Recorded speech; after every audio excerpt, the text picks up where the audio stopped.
میرے دادا پیر قطب العالم حضرت شیخ الہند مولانا محمد ذکری رحمۃ اللہ لکھتے ہیں نا کہ جب بانی تبلیغ مولانا الیاس صاحب رحمۃ اللہ علیہ کا انتقال ہو گیا، ان کے زمانے میں لنگر عام چلتا تھا، سینکڑوں ہزاروں لوگ کھاتے تھے، جماعتیں آتی تھیں، کھانے کا لنگر چلتا تھا کھلم کھلا، کہاں سے آتا ہے کہاں جاتا خبر نہیں۔ جب ان کا انتقال ہو گیا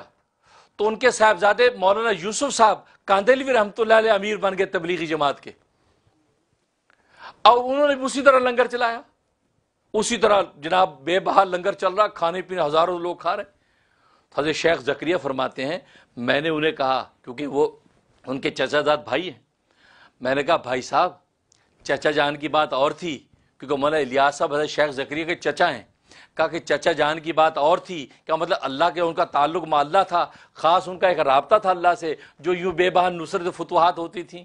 تو ان کی بات اور تھی، آپ ذرا لنگر کو کنٹرول کر کے چلائیں، کہیں یہ نہ ہو کہ سنبھالنا مشکل ہو جائے، اس لیے آپ اتنا بے بہانہ لنگر چلائیں جیسے وہ چلاتے تھے۔ تو حضرت شیخ فرماتے ہیں کہ مولانا یوسف صاحب نے ایسی بات کہی کہ آج بھی یاد کرتا ہوں تو دل میرا جو ہے ایمان کے نور سے منور ہو جاتا ہے۔ فرمایا کہ زکریا لینے والا ہی بدلا، دینے والا تو نہیں بدلا۔ اللہ اکبر، اللہ اکبر۔ زکریا لینے والا بدلا، دینے والا تو نہیں بدلا۔ میں الیاس کی جگہ یوسف ہے آج، لیکن دینے والا تو وہی ہے، عطا تو وہاں سے ہو رہی ہے۔ اس میں دوست بزرگوں، آج وقت کے جو مشائخ و بزرگ اولیاء بیٹھے ہیں، یہ لینے والے، یہ اللہ تبارک و تعالیٰ ان کو دینے والا ہے، دینے والا وہی ہے، لینے والے بدل گئے ہیں۔ آج دنیا کی محبت کی چربی نگاہوں کے سامنے آ گئی، آج لوگوں نے چاند پہ جانے کو معراج سمجھ لیا، آج لوگوں نے آبدوزوں میں روانی کے ساتھ مشرق سے تیرنے کو معراج سمجھ لیا، آج لوگوں نے لمبی فراٹے بھرتی کاروں کے اندر چلنے کو معراج سمجھ لیا، اور سمجھ لیا بس ہم کامیاب ہو گئے۔ نہیں، وہ قبر کی 2 گز کی قبر کے اندر اس کے لیے اگر کچھ نہیں کیا، اور دل کے اس چراغ کو اگر تم نے روشن نہیں کیا تو تم ناکام چلے گئے۔